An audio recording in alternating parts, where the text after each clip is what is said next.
let me just break that down in an example of myself. This is a solo episode show. We have no one else to phone a friend here for. So back to me, everybody. All right, you guys, what's up? It's Katie Austin here, and welcome back to another episode of Austin AF, your favorite day of the week, Thursdays, because your favorite show of all time, Austin AF, releases today on Thursday. So welcome, you guys. If you are new to my show, thank you so much for tuning in. I really appreciate you. Make sure to subscribe. Follow us on Instagram as well at Austin AF because we need some more followers there. And today, I am doing a solo episode. This is my second ever solo episode. The first one I did was how to navigate your 20s and some real life advice on how to really find yourself in your 20s. So if you haven't listened to that yet, make sure to go listen. But today is all about relationships and a little advice about either breakups, how to move on, and mainly about how I moved on or how I'm moving on currently and learning how to go from a very toxic relationship to a very healthy relationship. Because if you're out there and you were in or currently in a relationship where it doesn't make you feel like your best self and you're questioning it and you're looking at your significant other and you're like, I think I could do better, then that might be a toxic relationship. A little bit of background about my relationships and like where I've been in my situations. If you guys have not followed me for a little bit, I had a boyfriend for about 4.5 years in college and past college till I was like 24. And after that, I quickly jumped into another relationship that, sorry if you're listening to this, I was not in love with him at all. I was just doing it as like a Band-Aid to rip off the Band-Aid of my last ex and never really, let myself feel from my 4.5-year relationship. Let myself be single for 2 years, and then I am now currently with my boyfriend. We just celebrated our 1-year anniversary together, and so we've been together now for 1 year and 2 weeks. But I feel like with COVID and everything, I feel like we've been together for like 7 years, and I just like know he's the one. He is the most amazing, as Megan Fox likes to say, the most beautiful little boy in the world. He's so talented. Ugh, never mind. I'll just save you guys all that bullshit crap. But anyways, I just want to let you guys know I'm very in love with him. And sometimes, what you guys see online isn't always real life. And I know like I always preached when I was dating, my 4.5-year relationship guy, like how in love I am with him and how perfect our relationship was. And if you guys followed me back then, he was a basketball player and I was at all his basketball games and just supporting him always. And it was kind of a load of bullshit because I was so deeply in love with him, but I don't think he gave me what I needed because over the weekend, I got a direct message to myself. And just like a little side note to preface this entire episode, I want to say this because I got this comment on my YouTube and it was like, you're still not over your ex. You still talk about him. No, I fucking talk about my ex-boyfriend and my situations and scenarios because I think it's amazing to be open and transparent, and B, he's a part of my life still. I am clearly in love with my boyfriend now, and I'm so over my ex-boyfriend. I swear on everything that I am. But I think talking about our past experiences, A, is great to be transparent and open, and especially for me to like get all this off my chest as well. It helps me, really realize and accept everything that happened. And B, it could also help you if you're listening to these. So I got a DM over the weekend. Let's go back to that. This is where it all really started. This is how I got this entire idea for this solo episode, to thank you, whoever sent that DM to me. And it said, I just posted a photo with my new current boyfriend, and we were in Mexico. And she said, I just want to say, I am so happy to see you so happy with Lane because your ex-boyfriend was clearly a douche. We were hooking up while you guys were dating. Just thought I'd let you know. P.S. This is not my real account. I'm sending it from a fake profile so you don't know who I am. Okay. I got this while I was with my new boyfriend, and I kind of froze in that moment. And like I'm still kind of freezing up about it right now because it's a very interesting feeling when you're so in love with your current boyfriend, but at the same time, a girl, A, knows my current boyfriend's name. If you guys know my boyfriend's name, you probably listen to my podcast or my show or something. I've literally never tagged him on Instagram. He has commented on my photos before, like, I love you. So it might be like a little bit, it's not like a secret. I'm not trying to keep my boyfriend's name a secret. But even when my friends came to visit me on my birthday and was like, I was like, this is Lane, my boyfriend. And she was like, oh my God, I don't even know his name. You post him all the time. I obviously know who he is. I know what he looks like, but I didn't even know his name. So the fact that this girl knew my boyfriend's name, number one, just scared me off the bat. I don't know why, but it was like, wait, what the hell? Number two, why are you telling me, a very happy girl in a new relationship, that you cheated with my boyfriend years ago? I just want to repeat this to anyone who might not know. If a girl is happy, or you actually don't know where she's at in her mind, because most of the time a girl will say she's over her ex, but she still thinks about him, especially if it's fresh. For me, it's years ago and I'm fine and I could deal with it. But at the same time, please don't go up to a girl and talk about her ex-boyfriend to her. I think it's very, very disrespectful. Maybe if you're meaning it in a very nice way, then that's totally okay. And it's like, oh my God, like, I don't even know. I'm friends with your ex-boyfriend. Like, I know that might be weird, but like, girls can read girls' vibes. Come on now. If you're going up to a girl, imagine saying that to a girl's face. You're going up to her at a pregame and you're like, I'm so happy you're happy because I did fuck your ex-boyfriend. Could you imagine actually saying that to a girl's face? No, you have no idea where that girl is in their healing process with their ex. And so please just don't bring up that name. It could trigger her, set off her entire night the wrong way, thinking about her ex-boyfriend. So just, play it cool, be a freaking girl's girl. And on that note, I don't know if this girl was trying to be a girl's girl to me because, sometimes I get a DM and it's like, I'm so happy for you and your boyfriend. I've seen you like your past relationships. I'm so happy this one's working out for you. You just look so much happier. That is a girl's girl right there. But the fact that she's sending this off of a fake account, by the way, this account only follows 15 people and I'm one of them, which really fucking terrifies me first off, because why are you following me off of a fake account when you fucked my ex-boyfriend while we were dating? Like, that alone just like sets me off the wrong way. Again, that might be a little self-righteous of me, but put yourself in my shoes for a second. Like, it's a little scary for me. Like, why are you telling me this? So if you're trying to be a girl's girl, at least send it off your real account. Be brave enough to be courageous enough to really write that from your real account and show your face. And if you did, I would have replied to you. So basically, when I got this message, I was going back and forth in my head whether to reply to this girl or not. Like, do I need to know more? Do I need to know who this girl is? Do I know you in real life? The way she sent it made me feel like we know each other in real life. If you read the DM, you'd be like, oh, this girl kind of knows you and she's just trying to fuck with you. So it made me feel a little bit, I don't know, in my feelings. I don't want to say sad because it wasn't a sad feeling. It was more just like, okay, phew, I dodged that bullet of him. But at the same time, triggered some old feelings that I haven't felt in a very long time. And in my last relationship, my ex-boyfriend of like 4.5 years, I doubted us a lot because of how sneaky he was, I would say. I just think that he had these like tendencies to hide things from me. And if you've ever been like lied to or gaslit before, you know the exact feeling. They make you go freaking psycho. I would literally like try to like hack his Instagram and like read his phone when he was sleeping. Like, that's the type of shit I used to do.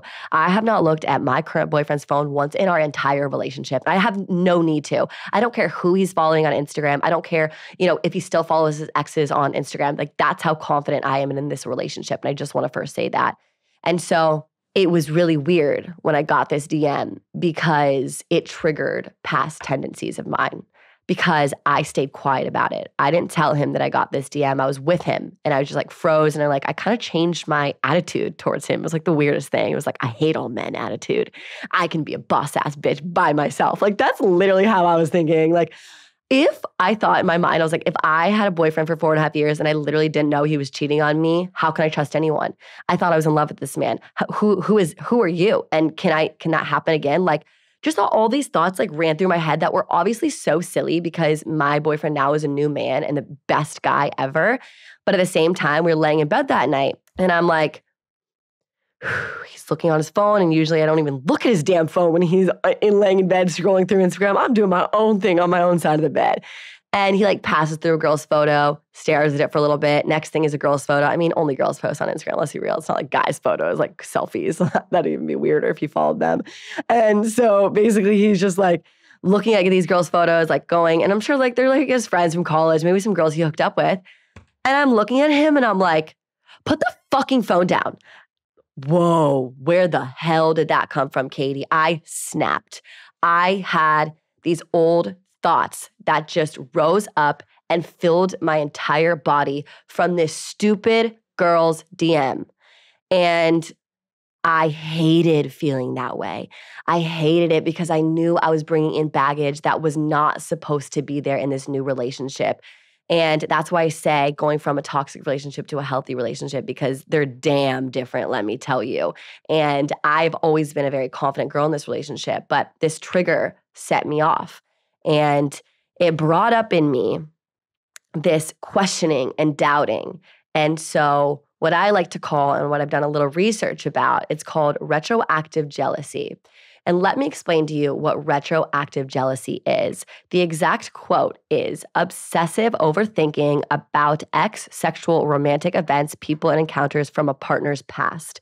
And that in that moment for like a day with my current boyfriend, I was just overthinking every single girl that he has been with, he follows, and I've never cared about that before. And it's the weirdest feeling because I felt like I was bringing up my old feelings in my past. And that night I found out that when you're just mad at him for nothing, for just a random reason, this can spark up a lot of things and it can kind of spiral you as well. So basically, retroactive jealousy is if you are with your partner right now and you're like still thinking about like his ex all the time, and you're comparing yourself to his ex or the girls that he has been with. And I think this is something that we don't like to talk about a lot as girls because we want to pretend we're the most confident girls in the world. And I totally agree with that, sis, because like I want you guys to never think about who your partner has been with. But let's be real, sometimes we do. I know for one of my best friends in the whole entire world, she like doesn't give a shit. And all my friends like care a little bit. We're like, you know, if we're in a party or like a small get together and a girl that my boyfriend has been with walks in the room, which happened over the weekend. And so that's again why I was like a little bit on edge and we were in a foursome conversation and then just them two talking. Usually I wouldn't care so much, but when I was on edge about this DM that I held in for a good 2 freaking days, I was like, I didn't like that. I do not like you talking to a girl that you've hooked up with. It's a weird feeling because I don't want to care and he didn't even know me in his past. He literally did not know me. This is 3 years ago. And so how can I possibly be upset or even think about girls that, you know, he has been with when he didn't know me at all? So I want to repeat this and reiterate this, as we all know, and it's one of Tinks' favorite quotes, but I've said it for absolute years, comparison is a thief of joy. So remember that when you are comparing yourself to either your partner's exes or people that they've hooked up with. It will just eat you alive if you start comparing yourself. They are with you for a reason. They love you and a guy wouldn't be with you if he didn't want to be with you. He's with you for a reason and that guy is not comparing or thinking about the people that he's been with. Guys see girls as just like another human being after they have moved on from that girl. They're not thinking about that ex like you are at all. And so I just wanted to get that out there because then I was watching Ted Lasso, which I don't know if you guys have seen that show, but Ted Lasso is literally my favorite show at the moment. I just finished it and I'm so sad. So basically, if you guys have seen Ted Lasso, I'm not going to give away like everything if you have not seen the show, but Season 1, Episode 8. I feel like I always watch TV shows that are like really, you know, just about my current life and what's going on. And so Season 1, Episode 8, I was watching it. And it was a scene where Roy Kent, one of my favorite characters, who's actually also co-wrote the show. If you guys didn't know that, Roy Kent literally co-wrote the entire show. And he's also the actor Roy Kent. Crazy. Roy Kent wants to date Keely, who is another star in the show. But Keely has dated and been with one of his teammates. And Roy Kent went to Ted Lasso and the rest of the coaching staff and was like, what do you guys think? I can't get her ex-boyfriend out of my head. I can't even kiss her without thinking about him. Like, do you guys think I should still go after Keely, even if she's been with her stupid ex, Jamie Tott? And I really liked what Ted Lasso had to say. He said, "Don't let her past mess up your future." And I thought that was a really insightful quote from such a funny and comic relief show. Don't let her past mess up your future, because it's so freaking true. So in that very moment, I had to like call my best friend and I was like, why am I getting so upset right now over like my current boyfriend, like talking to a girl that he has hooked up with before? Like, what's wrong with me? Like, whatever. And she's like, dude, imagine in a conversation yourself in his exact very shoes. Imagine your boyfriend and you in a conversation with a guy that you hooked up with 3 years ago. I was like, yeah, I wouldn't give a shit at all. Not one feeling would ever come back to me. So like put yourself in their shoes for a hot sec and like think about the people that also you've been with and you've hooked up with, and then like reverse the roles a little bit there, and it'll make you feel a little bit better about yourself because you're like, oh yeah, I wouldn't give a shit, obviously. And so that's just like a little side note about retroactive jealousy. It's all about your ego as well, and just making sure like you're letting down your ego. And I loved what Dr. G had to say. If you haven't listened to the episode of Dr. G yet, go back in Austin AF, because he had a very insightful thing to say about this as well. Make sure you're seeing your person for exactly who they are in that moment. And he said it better. I'm probably going to butcher exactly what he says, but don't look at all their accomplishments, what they've done. If we can just see people without everything and stripped of everything that people think they are, we can really understand a human being way, way better and connect with them on a deeper level when we can just see them as who they are in that very moment and how they treat you. It's not about who someone frickin' follows on Instagram and what photos they like. That is not real life. Okay, so that was just like a little side note about retroactive jealousy, because I saw that was what triggered me. Like, that DM triggered some retroactive jealousy that came up. Had actually nothing to do with my current boyfriend, had everything to do with my last boyfriend. So now let's get into that, because I personally think baggage can be handled with forgiving that last person that really traumatized you. Let me just break that down in an example of myself. This is a solo episode show. We have no one else to phone a friend here for. So back to me, everybody. Another example. So basically what I mean by this is I never got closure with my ex-boyfriend. We dated for 4.5 years and we kind of broke up. We didn't really break up. We still talked every single day. We still said I love you. And then like, boom, one day he just had a new girlfriend. And so for me, I blamed my years of not getting over him off of the fact that I never had closure with him. And I think that there is this like majestic term of closure, but I don't think closure really exists. Let me explain. A lot of us seek that closure after we end a relationship because we want to know what went wrong. What did we do that caused the breakup? We blame ourselves and our insecurities. And I want to tell you right now, closure doesn't exist for a number of reasons. It is all about you and yourself. You can't expect someone else to give you the closure and the answers that you need. Someone else will never give you those answers that you want. You have to realize your own worth. And it took me a long time to realize this. It's not about closure. It's about forgiveness, forgiving the other person. And I'm not saying, that my ex-boyfriend, I'm forgiving him for cheating because I think cheating's okay. No, forgiving him for me and for my own good, for me to be happy. And it's not about closure. It's about acceptance. It's making sure that we accept that we just weren't meant to be together and maybe he's a better person now, but accepting what he did and forgiving it. And it is really freaking hard to do so because you don't want to give that other person the glory of forgiveness sometimes because they don't deserve that forgiveness. They deserve that. They need to know that what they did was wrong. No, let them be. You guys are not going to be together anymore. So let yourself move on. You deserve to move on. And the first thing to do is forgive them. It is not to ask them questions about what went wrong, and it's not to try to get answers. You don't need to have that one last conversation.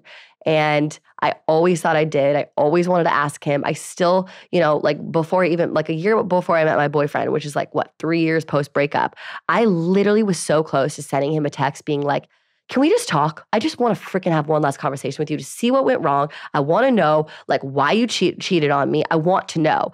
And first off, I'm so happy I didn't do that. And I needed to just sit with my own thoughts and make sure that I knew what his reaction would be because it wouldn't be what I wanted.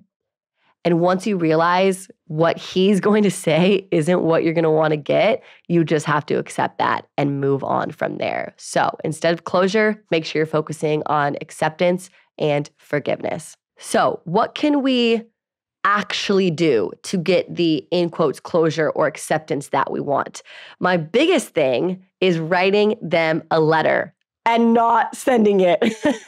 That's a huge one. Don't send the freaking letter that you're going to send, but write it.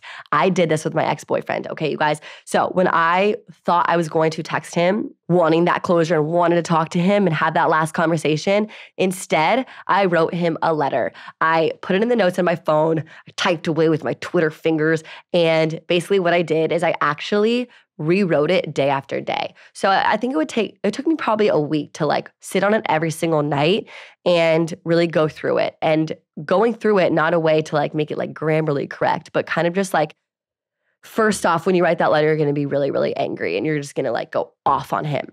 The next day, you're going to kind of oh, damn, that I probably should take away some exclamation points. I should probably uncapitalize this one. And the next day, it kind of keeps getting a little less angry and a little bit more accepting, in my opinion, if you keep rewriting and keep rereading the letter day after day and you keep sleeping on it. But that way you can get all your feelings out and what you want to say to them, but not send it.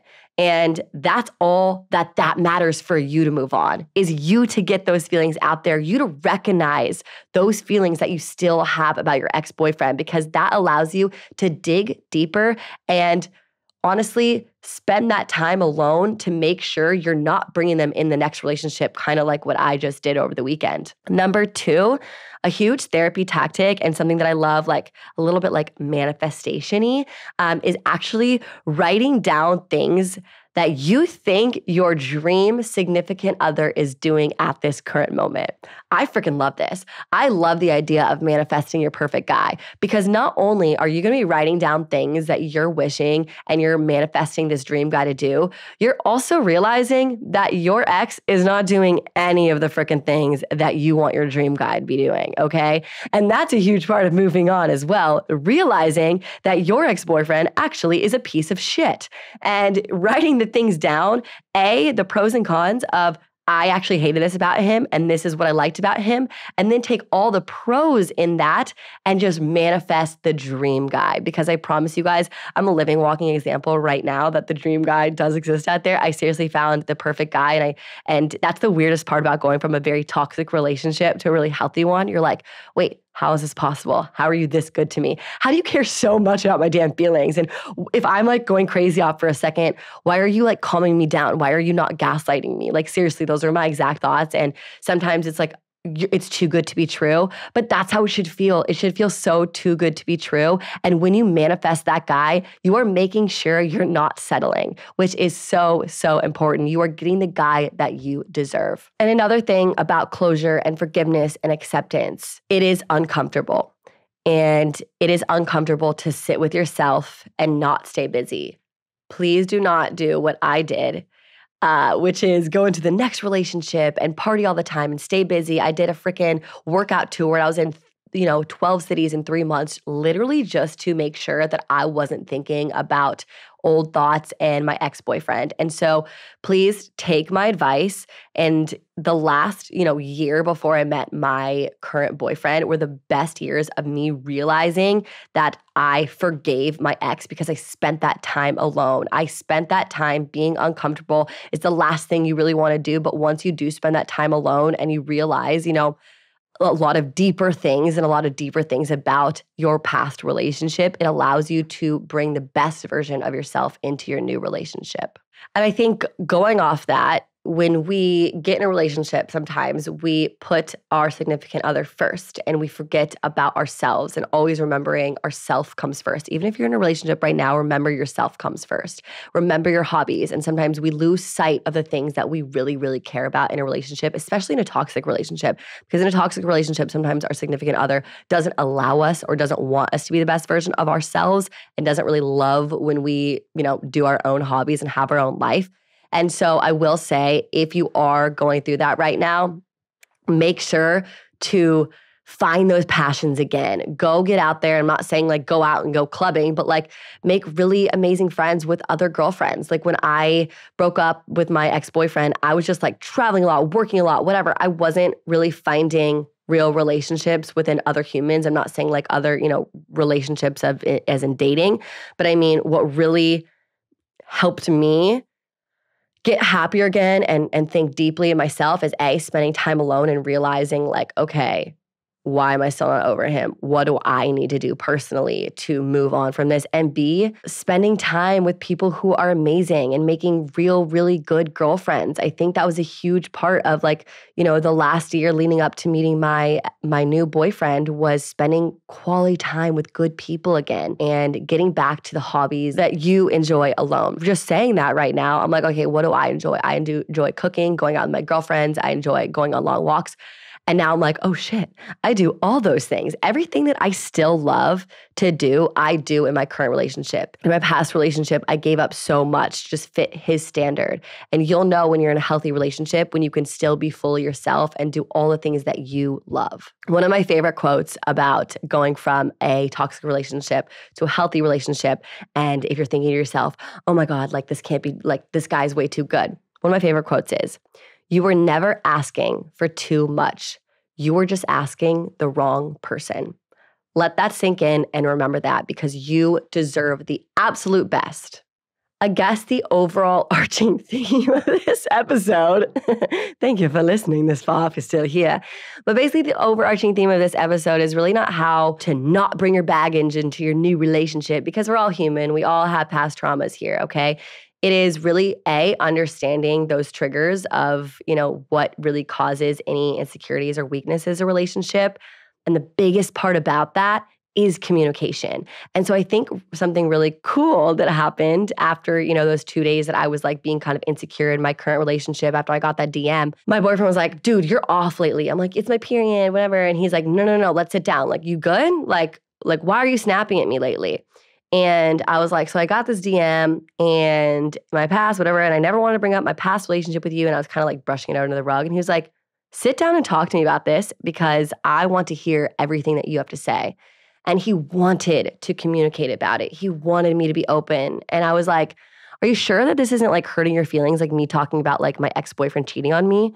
And he was like, absolutely not. That's a part of who you are. And let's work on it. I would love to work on this with you. Let's communicate more. If something like this ever comes up, please tell me right away. Don't wait 2 days to talk about it with me.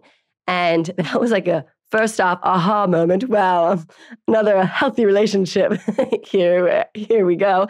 But at the same time, it's just like, it was just really cool to see that when you really love someone, you want to communicate with them and you want to make them a better person. And so I would say always communicate what's going wrong in your relationship. Sometimes we don't want to say what our real feelings are because we might feel, in quotes, crazy, or we might, we don't want to see that side of us come out. We don't want to admit some things, I guess, to our significant other, because we always want to be strong and confident and like things don't get to us and we're scared of their reaction. If you're scared of your boyfriend's reaction, maybe sit down one day and talk out why you're scared of what he's going to say, and how he would react as well. I think that's a good part too. If something's going wrong and you think that your boyfriend can talk it out with you, please talk it out, because let me tell you, communication is absolutely key with going through, past traumas and triggers and baggage bringing into a new relationship. I wouldn't say like talk about your ex all the time, because it's not fun for anyone to talk about is their ex-boyfriend, but when it's or ex-girlfriend, but when it has a situation where it pertains to your current relationship and you're like just trying to explain yourself, this is the why I am the way I am, your significant other should understand that and you guys should work through that together. Number 2, I think a really huge thing about being in a healthy relationship and going from a toxic relationship to a healthy one is having respect and acceptance for other people's issues. So that goes also back to communication as well and like understanding each other, because you have to accept who the other person is and who they've been with, who they dated, and what they've been through. And you have to respect it as well. And it might be kind of hard at first to realize like, he was doing that with this girl, I don't respect it. You have to respect it because that's just who they are. You have to respect them, respect their past. And I think that's a huge thing, and accept it as well. If you can't respect it, at least accept it. And then number 3, I think understanding, this one's like very obvious, but it's like, sometimes we just need a reminder, understanding that you both are different than your pasts, meaning my current boyfriend has nothing to do with my ex-boyfriend whatsoever. They're different people. And so I just wanted to reiterate that to you guys. It's a very obvious tip right here, a piece of advice that you guys should carry along. But your current significant other is so, so different than your last. And your next, by the way, if you're single listening to this, your next significant other is so much different than your last as well. Please don't be out there and thinking like, oh, my ex did me so, so wrong. And like every guy is like horrific or every girl is horrific and always thinking about what your ex-boyfriend did. And I don't want to go through that again because first off, there are other people out there who can treat you right. Your next is different than your last. And my last piece of advice here, which I think is really important. If you guys have not studied each other's love languages, I highly, highly, highly recommend studying each other's love language. Or on that note, especially just knowing your love language, because you can't change a person's love language. Meaning there's 5 different love languages. It is, hopefully I can remember them, acts of service, giving, physical touch, quality time, and words of affirmation. Oh, I got them all, I think. And so the first month of my boyfriend and I dating, we actually took the love language test because he actually hasn't had a girlfriend for a very, very, very long time. He literally hasn't had a girlfriend since he was 17. So he's like basically never had a girlfriend. He's like 28 years old. So he was actually curious to see like what his love language is in a serious relationship. And I felt like I was a different person since my last relationship. So I was curious to see what my love language is and see if we're compatible with each other. I don't think it's weird at all to take a love language test even in month 1 of dating someone else, because this is something that you can't change. Love language is like the foundation of how you guys are going to get along. One of my really good friends was in a relationship for about, I'd say 1.5 years, almost 2 years. And she just kept complaining, he doesn't call me pretty enough, or he won't cuddle me at night. And he was amazing in every other aspect. She would come home from work and she would have gifts. She would have like dinner cooked, like everything. And so his acts of service and his giving were amazing. But her love language needed words of affirmation and physical touch. And she didn't get those 2 things.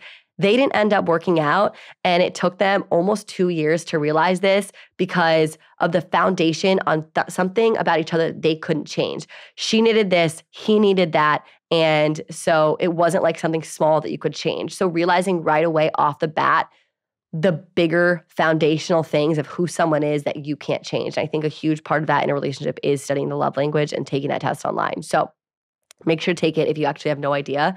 I will say sometimes opposites do attract at the same time, but if your person is giving you exactly what you need, then don't worry about it. Not a very comic relief episode, kind of more of a deeper episode about relationships, but a really good takeaway from all of this is not harping on things that you regret in past relationships or what you didn't see or, anything of the sort of like holding grudges towards someone else or your ex at all. I would just say the entire overarching theme is learning lessons about every relationship that you have. As my mom said in episode 1 of Austin AF, every single person you date is like homework. And you learn something from every single person that you date. And that makes, again, going back to retroactive jealousy, every single person that your significant other has been with made him who he is today. So honestly, you should kind of thank them. Thank them because they made him who he or she is today. So make sure you're looking always at the positive sides, what you can take away, what you can do differently in every time you enter a new relationship, and the lessons and the takeaways that you can get from that. I think the lesson learned in my past relationship as well, that my ex had no respect for me. And I think that's a huge thing that we don't talk about enough, is the relationship must be a two-way street with respect. You guys must respect each other's time, past, what you guys do as a career, your feelings, really respecting your feelings. And so you make sure your feelings are validated at all times, and just having overall respect for each other. And I think that's a huge, huge thing about having a healthy relationship that I finally learned with my new boyfriend. Thank you guys for listening. If you guys have any other input to say on this, please follow us on social media at Austin AF or at Katie Austin as well. But we will most likely see the Austin AF DMs as well. So if you guys have any insight on this, any comments, I would love to read them or even talk about them on the show as well. So make sure to DM us, message us on Austin AF. Go follow us, subscribe to the YouTube channel and as a podcast, and give it 5 stars. I love you guys, and I will see you guys next week. Bye.